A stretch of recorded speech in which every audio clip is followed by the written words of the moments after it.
If you are wondering why your partner is acting a certain way and you want to understand them a little better, or if you're wondering why you're acting a certain way and you want to understand yourself a little bit better in a relationship, stick to the end of this video and I will explain exactly why using the Bridgerton characters as examples for you. Now, before I continue with this video, I will post a spoiler alert just in case people haven't seen the show yet, but definitely check it out. If you're anything like me and binge watch that show in 2 days or less, comment down below, I want to know.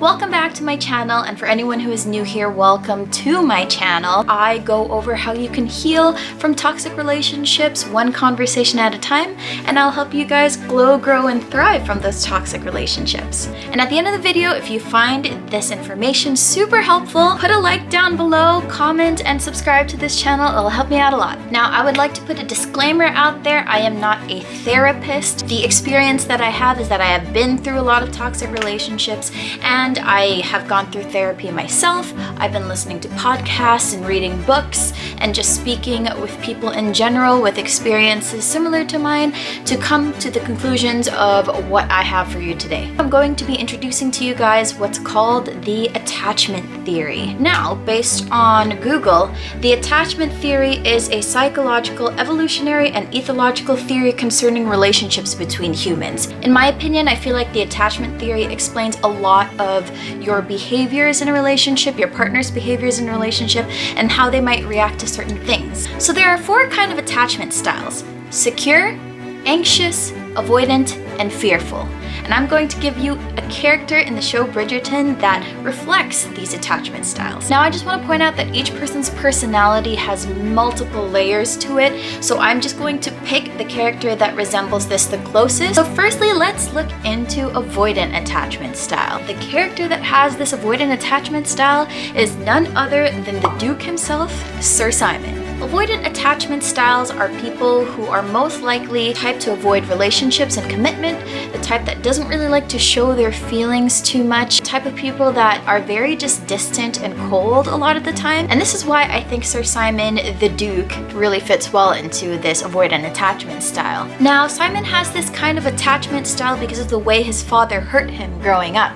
He basically mocked him for being an idiot child, and anytime he wanted to be close to his father or continue to prove to his father that he was getting smarter and he was getting better, his father continually shut him down and neglected his feelings. This is why he developed an avoidant attachment style where he feels that relationships are just going to hurt him, so he would just rather avoid them all in general. Avoidant attachment styles are also very independent. They like to be on their own, a lot like Simon in the show. So you'll often find people with avoidant attachment styles just always being to themselves and trying not to just get too close to people. Maybe they don't have too many friends either.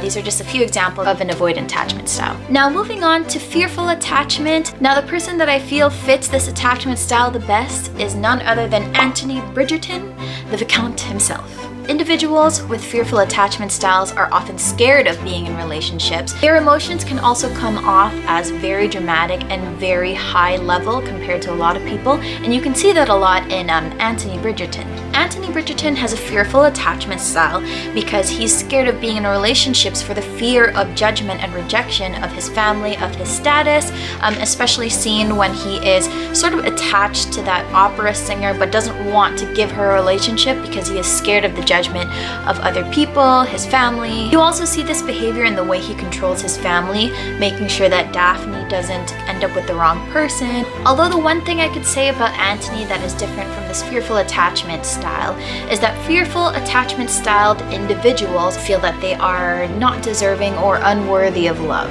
Now, the third attachment style is the anxious attachment style, and I believe Miss Penelope Featherington has this attachment style. Anxious attachment styles are commonly referred to as characteristics of being needy and a little bit clingy. We can see Miss Penelope Featherington with this attachment style because growing up, her mother hasn't given her a lot of the attention because she was the odd sibling out. So she longs for the nurturing from someone else. And when Mr. Colin Bridgerton gives her that kind of attention and that kind of love that she feels like she wants, she develops this clinginess and this neediness towards Mr. Colin Bridgerton. Bridgerton. Now, this doesn't really apply to Penelope, but anxious attachment styles can be formed when in childhood or at a young age you've lost a family member or a family member has left the family. This attachment style starts to form. You feel this need to cling on to or need certain people because you feel like they're going to go away, they're going to disappear. And last but not least, we have the secure attachment.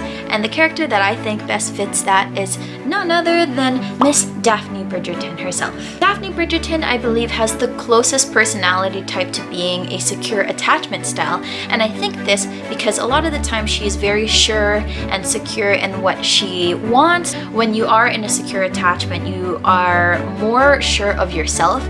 You are more confident in the things you say, but you're also not being so emotionally overboard in ways like getting overly angry at people, where you can find in fearful attachment styles, or being resentful, where you can find in avoidant attachment styles. Secure attachment style individuals are very confident in their own emotions. They will also not have people walk all over their emotions, but they will communicate it effectively. They are also not often too insecure because they're very confident in their own self and their own emotions, and they're able to filter out what the insecurities that they might feel is and sort of recognize that and work through it. And that is it for the attachment style. I hope you guys got a great visualization and understanding of the different attachment styles, and comment down below which attachment style you are. I hope you guys found this video super helpful, and if you want to see more content like this, subscribe down below to my channel. Thank you guys so much for watching, and have a good day!